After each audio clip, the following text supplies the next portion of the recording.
this point, we welcome in our 2018-19 GAC Female Scholar Athlete of the Year, Mariah Ewy, a softball player from East Central. Mariah, congratulations and thank you for taking the time with us today. Oh, thank you so much. I'm very honored. First, just take me back to a couple weeks ago when you first learned that you were our scholar athlete. Where were you and how'd you react?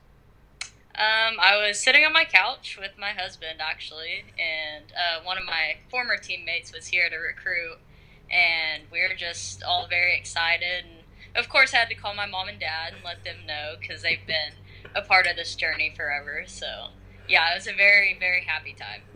Well, just speak to the candidates that we have within the league.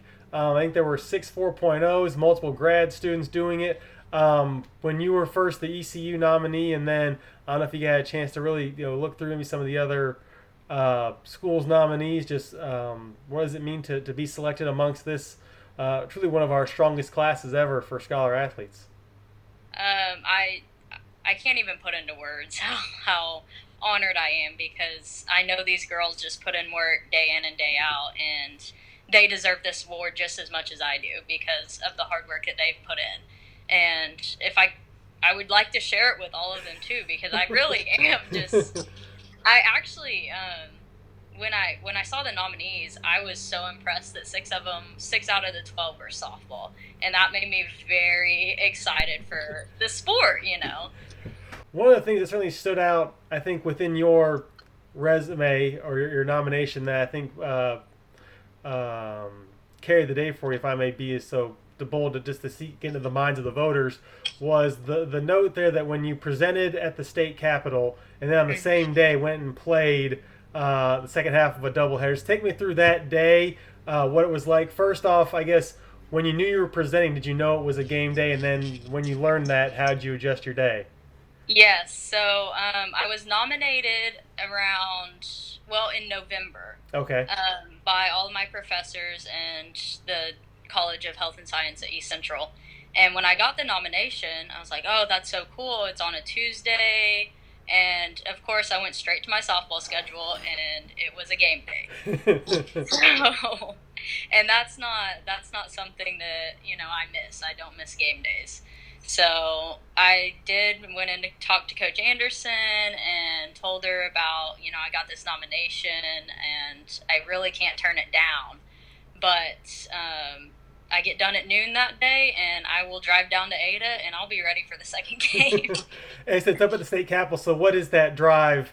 Speed limit, of course, being rigorously followed Yes, between of the state course. capitol and Ada. It's about 2 hours. Okay. So the game was supposed to start at 2, and I did leave directly at noon, and I was there to cheer them on for the first game. So take us through that day. Is it a presentation that you've already prepared for, and so that it's basically just then showing off that work, or how much, I guess, day of, nerves are there, and then just take us how that day then transpires to then.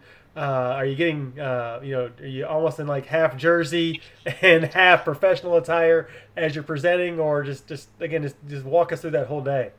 Okay, so that morning I got up, and we had to be at the Capitol at 8 a.m.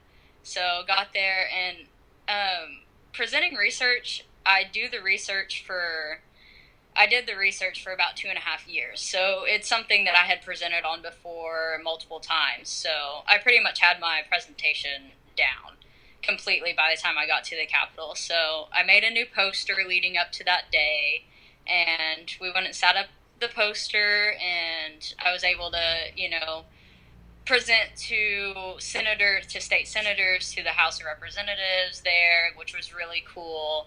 Had some people come by from LSAMP, which is a science club for minorities, and had a few other civilians just come by. My professors and my parents came, so it was a really good day. Mm-hmm. So then after that, we got done, and at noon, and drove to Ada and got out of my car and all my professional stuff, and I was holding all my uniform and everything and ran in the locker room. So Were that you at was all hoping that that game one maybe went a little longer, maybe extra innings, or you could find a way to even appear as a reserve, or you knew you were going to not play in that first game?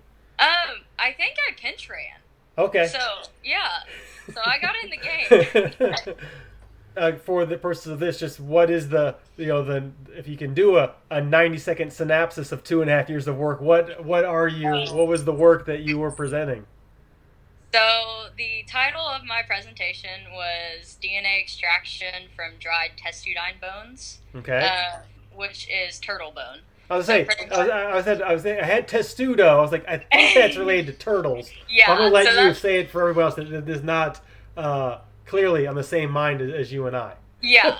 So pretty much what I did was I took a turtle shell and I would pulverize it into like dust, Okay. and then I'd put a bunch of chemicals in it and spin it, leave it overnight in chemicals, anything like that, and then I put it through something called polymerase chain reaction, and that uses more chemicals and what I extracted from the turtle shell, and then that is supposed to amplify the DNA that's inside of it. Okay.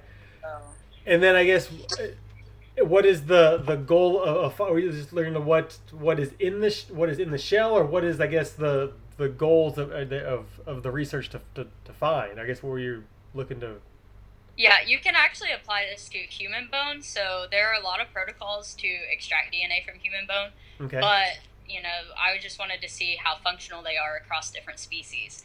But you could use this to apply to, finding a human skeleton that's unidentified and taking that and getting the DNA and being able to identify the person after that. So then, post research now, where do you stand with your work?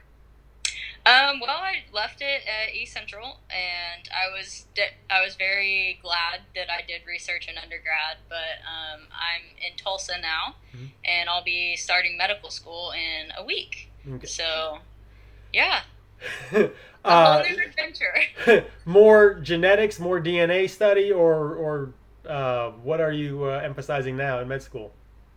Well, I want to practice family medicine, so I'll be doing just normal classes. I think we do biochemistry and medical foundations first, and of course, anatomy. So that'll be my main priority. Routine work, I'm sure. Yes.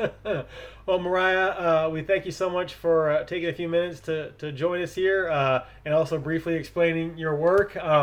We all thought when we saw the list that we had any number of worthy candidates, and we're so proud to have you as our recipient as Scholar Athlete of the Year. Congratulations on that, and best of luck in med school. Thank you again for joining us. Thank you so much.